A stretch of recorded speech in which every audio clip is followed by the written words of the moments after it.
안녕하세요. 국민대학교 정구빈입니다. 오늘은 지난번에 말씀드린 대로 2019년 CS 2019를 한번 좀 정리를 다시 한번 해보도록 하겠습니다. 네, 올해 발표를 여러 번 다녔었는데요. CS 2020이 CS 2019의 트렌드에서 이어지는 측면이 있기 때문에 그런 측면을 한번 같이 좀 바라보시면 될 것 같습니다. 자료가 좀 긴데요. 자료는 어디에 올려져 있는데 다시 한번 올리기로 하고요. 지난번 CS 2020 설명처럼 세 부분으로 나누도록 하겠습니다. 그래서 여기 CS 2019 주요 동향하고 분석을 하나를 하고요. 키워드별 주요 동향 아무래도 기니까 하나 하고 그 다음에 세 개로 나눠서 세 파트로 보도록 하겠습니다. 먼저 이제 지난 CS 2019는 1월에 있었고요. 일반 전시가 8일에서 11일, 4일간 있고요. 미디어 데이가 이제 6일에서 7일까지 이틀이 있었습니다. 이제 CS가 이제 기존 가전에서 스마트카 로봇으로 영역을 확대하면서 상당히 큰 인기를 끌고 있고요. 그리고 주요 키워드는 이제 세계 최대의 이제 융합기술 전시를 표방을 하고 있고요. 가전, 자동차, 인공지능, 로봇, 드론, AR, VR, 5G, 이제 조선 항공 얘기도 좀 나오고요. 이번 CS 2020에는 이제 3개 키워드가 더 추가가 됐습니다. 마케팅, 광고, 디자인, 제조, 이제 블록체인 3개가 이제 추가가 됐고요. 보시면 될 것 같고요. 전시장은 CS 2020과 같은 거죠. 기존에 이제 센트럴의 가전이 중심이었고, 삼성, LG가 중심이었고요. 그 다음에 이제 자동차 쪽 있고요. 드론, 인공지능, 로봇, AR, VR 부분들, 웨어러블 피트니스, 일렉카파크 이 정도로 이제 구성이 되어 있습니다. CS를 이제 바라보는 시각은 주요 기업이 어떤 전시를 했는지, 그 다음에 나라별로 어떤 흐름이 있는지 이런 부분도 좀 봐야 되고요. 기술 키워드별 동향, 그리고 스타트업이 어떤 게 있는지 이런 측면들을 다 이제 하나 좀 보면 될 것 같습니다. 올해 1월에 있었던 CS 2019에서 우리나라 업체는 전시 호평을 받았거든요. LG, 삼성, 현대, 다 SK 다 이제 호평을 받았고요. 이면에 뭐가 있냐면 중국 업체가 이제 CS 2018에 비해서 20% 정도 전시가 줄었다고 하는데요. 그러면서 이제 우리나라와 미국 업체가 CS 2019의 이제 중심이 됩니다. 내년에도 비슷할 걸로 보이고요. 내년에 이제 하나 트렌드라 그러면 이번 이제 그 9월에 열렸던 프랑크푸르트 모터쇼를 보면 프랑크푸르트 모터쇼 자체가 상당히 줄었거든요. 신차 출시가 한 40% 정도 줄었습니다. 근데 그 이유를 뭐로 잡냐면 미중 무역 분쟁이 계속되면서 이제 독일 산업이 영향을 받는다는 거죠. 독일의 자동차 그리고 중국의 휴대폰을 이제 서로 사주다가 이제 중국 쪽에 이제 그 경기가 좀 안 좋아지면서 독일 자동차사들이 이제 많이 타격을 받았다고 그러는데 그래서 이번 CS 2020에는 벤츠나 BMW 같은 이제 독일 자동차사들이 이제 전시를 대대적으로 나올 걸로 보고 있습니다.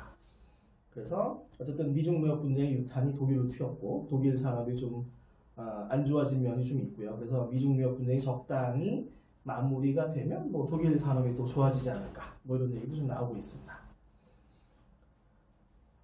그래서 이제 전시 호평이 주요 대기업 전시 상당히 좋았고요. 그리고 참여 기업 수가 많이 늘었거든요. 그러면서 스타트업들도 많이 좀 전시는 좋았는데, 근데 이제 뉴스에서 좀 보셨을 텐데요.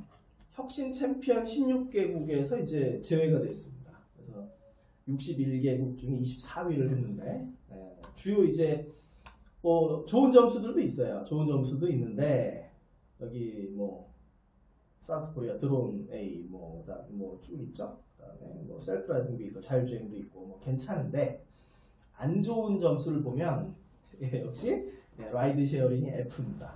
그리고 쇼텀 렌탈이 D고요. 유니콘 C. 그래서 어떤 유니콘에 대한 고민도 이제 우리가 같이 좀 해봐야 되는 거죠. 그래서 이제 유니콘에 대한 고민을 보면은 지난번에 잠깐 말씀을 드렸는데요.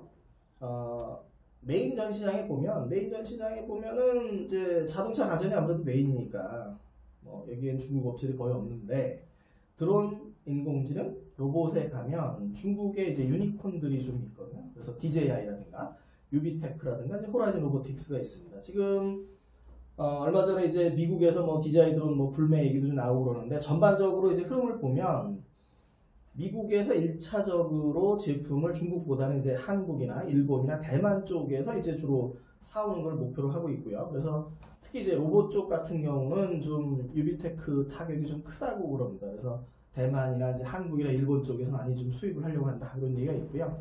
그런데 이제 그럼에도 불구하고 이제 DJI나 호라이즌 로보틱스는 자기 연구들을 잘 가는 것 같고 유비테크는 지난번에 독일 전시 이파에 안 나왔었거든요. 좀 타격이 있는 것 같다 이런 얘기 좀 있습니다. 그래서 우리나라 입장에서는 어떤 글로벌 마케팅에 대한 고민과 이제 신산업, 혁신, 제도적 보완 이런 부분들을 조금 더 이제 고민을 할 필요가 있을 것 같습니다. 특히 어떤 웨어러블의 자율주행차, 디지털 헬스 이런 신산업 분야에서 혁신을 이제 제도적으로 어떻게 맞춰줘야 될 것인가를 같이 좀 고민할 필요가 있을 것 같습니다. 네, 다음은 CS2019의 주요 제품 및 전시를 영상과 함께 좀 보도록 하겠습니다. 대부분 이제 저희가 찍은 영상인데요. 해상도는 나중에 되긴 한데 어쨌든 영상은 그렇고요. 주요 제품들을 보면 LG 롤러블 TV가 이제 최고 제품으로 꼽혔고요. 그 다음에 LG OLED 포코가 이제 OLED 그 어떤 곡면 이런 걸 내세우면서 잘 전시한 부분이 있었고요. 삼성은 이제 219인치 더월을 내놨습니다. 작년에 146인치였거든요. 점점 더 이제 커지는 부분이고, 그리고 98인치 이제 QLED TV 있었고요. 네이버의 이제 5G 브레인리스 로봇, 그다음에 로열의 폴더블 폰, 구글의 인터프리터 모드, 아우디 차량 콘텐츠, 퀄컴의 자율주행, CV2X 시험, 오므론 탁구 로봇, 이 정도를 이제 주요 콘텐츠로 볼 수 있습니다. 먼저 이제 LG 롤러블 TV부터 하나하나 좀 보도록 하겠습니다. 많이들 보셨을 텐데요.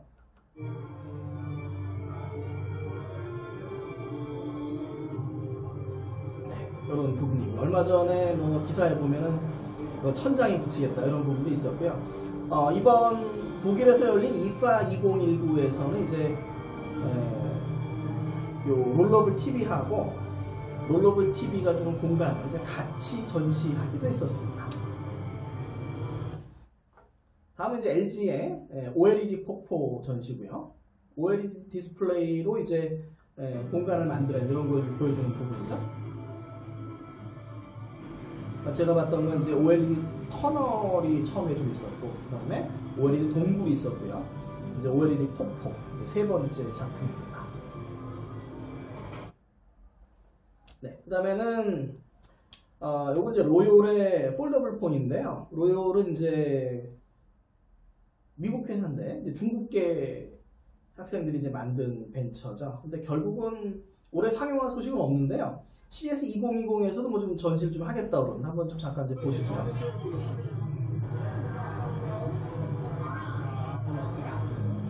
네, 이런 식으로 이제 아웃폴딩 방식의 폴더블 폰 하나 보여줬고요. 다음에 이제 로열 같은 경우에는 원래 스마트폰 업체가 아니고 디스플레이 업체거든요. 그런 부분이 있고요.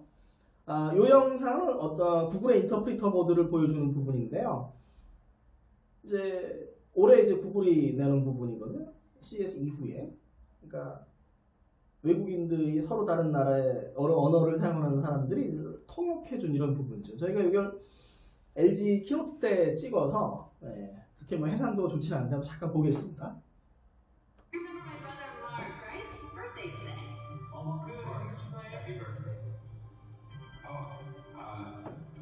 Thanks, hi.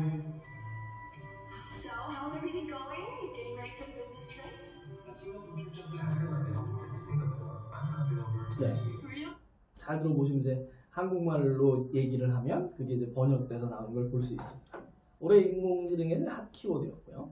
다음은 이제 아우디 차량 콘텐츠입니다. 이제 올해 들어서면서 이제 차의 실내 공간이 많이 강조가 되거든요. 그러니까 자율주행 전기차 플랫폼이 밑에 있으면 그 위에 공간을 자유롭게 설계할 수 있는 거죠. 그래서 여기서 얘기하는 건 이제 그럼 자율주행 차에서 어떤 컨텐츠를 즐길 수 있냐 이런 얘기도 좀 있고요. 아우디가 내놓은 이제 아우디 차량 컨텐츠는 지금 임머시브 카 엔터테인먼트 뭐 이렇게 얘기를 좀 하고 있는데, 그래서 차 안에서 4D 영화관을 즐길 수 있는 개념입니다. 그래서 차를 막 흔들어주는 거죠. 뭐 바람도 내보내주고 하면서 컨텐츠를 즐길 수 있도록 하는 개념이었고요. 이게 이제 CS에 있었고, 그 다음에 MWC 가면 이제 벤츠가 차에서 게임을 즐기는 MBUX 게이밍 익스피리언스라는 걸 내놨고요. 그 다음에 7월에 가면 이제 테슬라가 차에서 게임 즐기는 걸 또 내놨고, 그런 식으로 어떤 실내 공간을 강조하는 이런 측면을 우리가 좀 볼 수가 있습니다. 잠깐 좀 보실까요?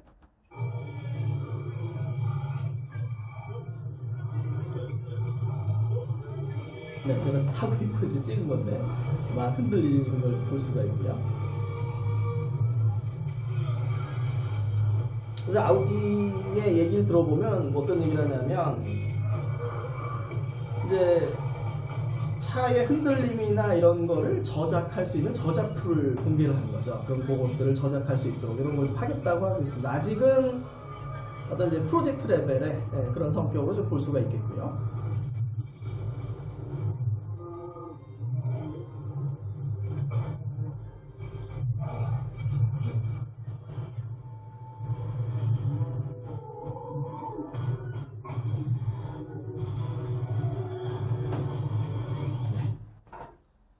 다음 두 개는 이제 퀄컴의 차량 관련 기술이거든요. 그러니까 5G 업체, 또 스마트폰 칩셋 업체이던 이제 퀄컴이 차량 쪽으로 이제 많이 가고 있다. 이런 걸 좀 볼 수가 있고요. 첫 번째는 이제 퀄컴의 자율주행 시연입니다.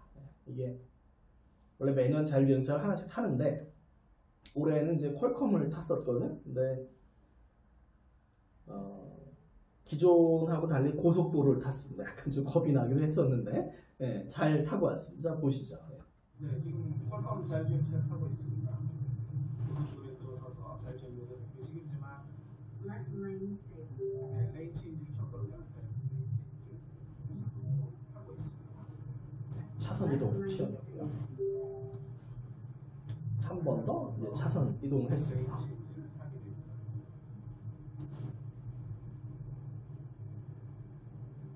지금 이제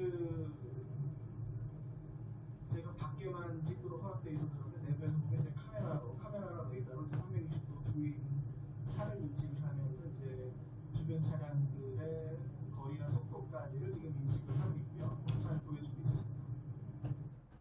그러니까 우리 이제 어떤 퀄컴이나 이제 아우디나 5G 업체들이 삼성도 마찬가지고요. 자율주행차 시장까지 같이 보는 거죠. 지금 그런 업체들 실력이 많이 올라와 있는데 이제 퀄컴이 한 80명 정도로 자율주행 연구 인력을 통해서 개발을 하고 있다고 합니다. 네. 차량 외부의 센서들은 못 찍게 해서 내부만 좀 찍었고요. 다음에 또 하나 보이는 건 역시 이제 퀄컴의 CV2X 시연입니다. V2X 이제 차량 간 통신이거든요. 그래서 여기에서 시연이 두 개가 있었는데요. 첫 번째 시연은 이제 교차로에서 신호등이 없는 교차로에서 차량들이 서로 알아서 통신을 하면서 이제 교차로를 지나가는 이런 시연이 하나 있었고요. 두 번째 시연, 이게 두 번째 시연인데요. 두 번째 시연은 어떤 거냐면 신호를 어기고 진입하는 차량이 있을 때 이제 경고를 알려주는 이런 시스템입니다. 한번 이제 보시죠.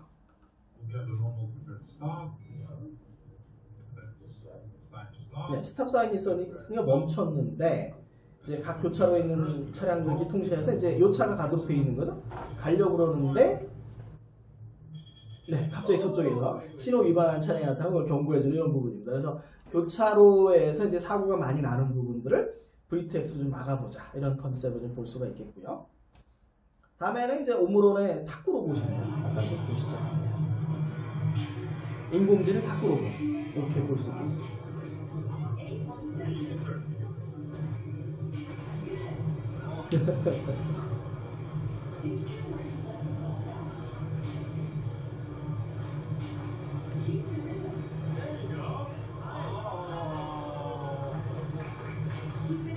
탁구공의 각도 이런 것도 계산하고, 그 다음에 또 하나 재밌는 건 어떤 그 사람의 탁구 수준을 이제 감지해서 거기에 맞춰서 플레이해주는 뭐 이런 기능도 들어있다고 얘기를 하고 있습니다. 네, 이 정도로 어떤 CS2019의 주요 제품하고 전시를 잠깐 우리가 동영상과 함께 살펴봤고요. 다음은 파트 2로 넘어가서 이제 CTA 주요 분석을 좀 보겠습니다. 그러니까 그 미디어데이 첫날에 어떤 한 해의 흐름을 쭉 얘기하거든요. 올해 이제 CS2020에도 마찬가지로 있을 거예요. 먼저 이제 CTA가 얘기하는 건 뭐냐면 2020년대는 데이터의 시대라는 거죠. 2000년대가 디지털 시대고 휴대폰이 등장하는 디지털 시대였고 2010 인터넷 시대의 그 부분이고요. 2010년도가 연결의 시대, 소셜미디어, SNS 같은 연결의 시대였다면 2020년대는 이제 데이터의 시대다 이렇게 규정을 했고요. 5G, 빅데이터, 인공지능, IoT가 융합되면서 이제 새로운 산업들을 만들어 갈 거다 이렇게 얘기를 했습니다. 그래서 2019년 미국 시장 전망을 보면 데이터와 관련된 시장이 중요해질 거다 이렇게 예측을 했거든요. 그래서 이제 첫 번째 나온 게 스트리밍 서비스입니다. 올해 이제 넷플릭스, 뭐 디즈니 플러스 해서 스트리밍 서비스 쪽이 많이 좀 인기를 끌었고요. 어떤 스마트워치나 스마트홈, 그 다음에 차량 인포테인먼트 이쪽 어떤 데이터가 많이 나오는 쪽이죠. 그리고 4K TV라든가 스마트 스피커, 드론 이쪽이 뭐 성장을 할 거다. 물론 이제 어떤 스마트폰 같은 경우는 성장이 좀 정체된 면이 있긴 합니다. CS2019가 제시했던 2019년 주요 키워드는 5G, 인공지능, 스마트홈, 8K TV, AR, VR, 자율주행, 디지털 헬스, 재난 대비 기술 이 정도를 들 수 있습니다. 이제 CS2019에서 특징적인 부분은 이제 재난 대비 기술이라는 키워드가 들어갔다. 이런 게 하나 좀 있고요. 그래서 5G가 이제 뭐 시작이다 이런 얘기가 좀 있었고요. 스마트홈 쪽에서 오면 이제 IoT를 통해서 이제 기기가 호환되는 부분들, 그다음에 인공지능이 추가되는 부분들 두 가지를 주요 키워드로 들었습니다. 인공지능 측면에서는 이제 CS2020도 마찬가지인데요. 프로세서하고 칩, 하드웨어 얘기를 많이 하고 있습니다. 그러니까 기존의 소프트웨어나 애플리케이션이 돌아가기 위한 하드웨어 환경이 상당히 중요하다 이런 부분이고, 그래서 뭐 인공지능 전용 칩이라든가 처리 보드라든가 이런 얘기를 많이 하고 있고요. CS2020에서도 이제 전용 칩 분야에서 혁신상을 많이 받았습니다. 그리고 이제 인베디드 AI 부분이죠. 어떤 TV라든가 스마트폰에서 AI 기능을 구현하는 부분 이런 부분이 있었고요. 그 다음에 다양한 응용들, 그 다음에 인공지능 비서, 구글과 아마존의 경쟁 이런 얘기도 좀 있었습니다. 구글에 비해서 아마존이 일단 인공지능 비서에서 밀리긴 하지만 아마존이 차량 쪽에서는 이제 아마존 인공지능이 더 많이 쓰이는 부분이 좀 있고요.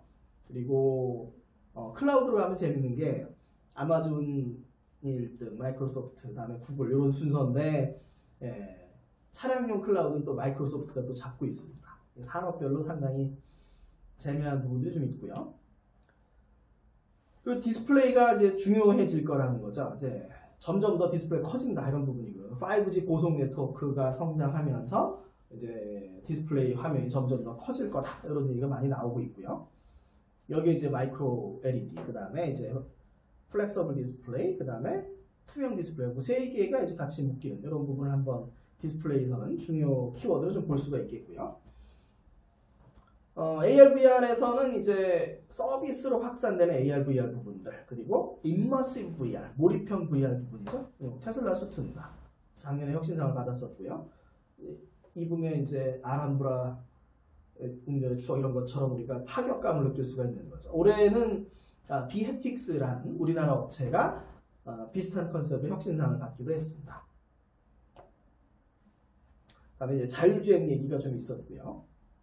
뭐 이제 그 레벨 3 정도 어떤 고속도로 자율주행이 이제 이슈가 될 거다. 그리고 거기 플러스해서 이제 뭐 레벨 4 도심에서 이제 정해진 구간을 왕복하는 이런 부분들, 2020년대 이제 그런 부분이 많이 등장할 걸로 좀 보이고요.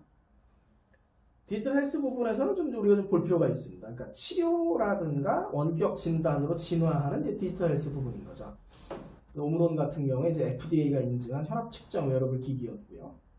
그런 어떤 의료라든가 치료 부분. 그래서 기존의 웨어러블 기기들이 어떤 정보를 수집하는 어떤 수동적인 기기였다면 이제는 어떤 치료라든가 운동을 시키는 능동적인 기기로 발전하는 부분, 이런 게 어떤 CS2020에서도 중요한 트렌드가 될 것으로 생각이 됩니다. 2019년에 CTA가 새롭게 제시한 키워드는 재난 대비 기술이고요. 이제 재난 대비 기술을 얘기하는 부분에 두 가지 이유가 있습니다. 첫 번째는 어떤 거냐면 여기 나와 있는 것처럼 어떤 대테러 방지, 이런 어떤 테러에 대한 부분도 있고 국가 간의 갈등 이런 부분도 있는데, 또 하나는 뭐가 있냐면 지구온난화 때문에 재난이 많이 일어난다는 거죠. 그래서 그거를 대비하기 위한 기술들이 많이 나와 있습니다. 그래서 이제 이 제품 같은 컨슈머 디바이스 같은 경우에는 이제 어떤 전원이 없을 때 태양열을 이용해서 조리를 할 수 있는 이런 제품이거든요. 이런 부분이 이제 앞으로 이제 중요해지게 될 거다. 이런 얘기를 했었습니다. 네, 여기까지 파트 1과 2를 마치고요. 잠시 후에 파트 3부터 또 보도록 하겠습니다. 감사합니다.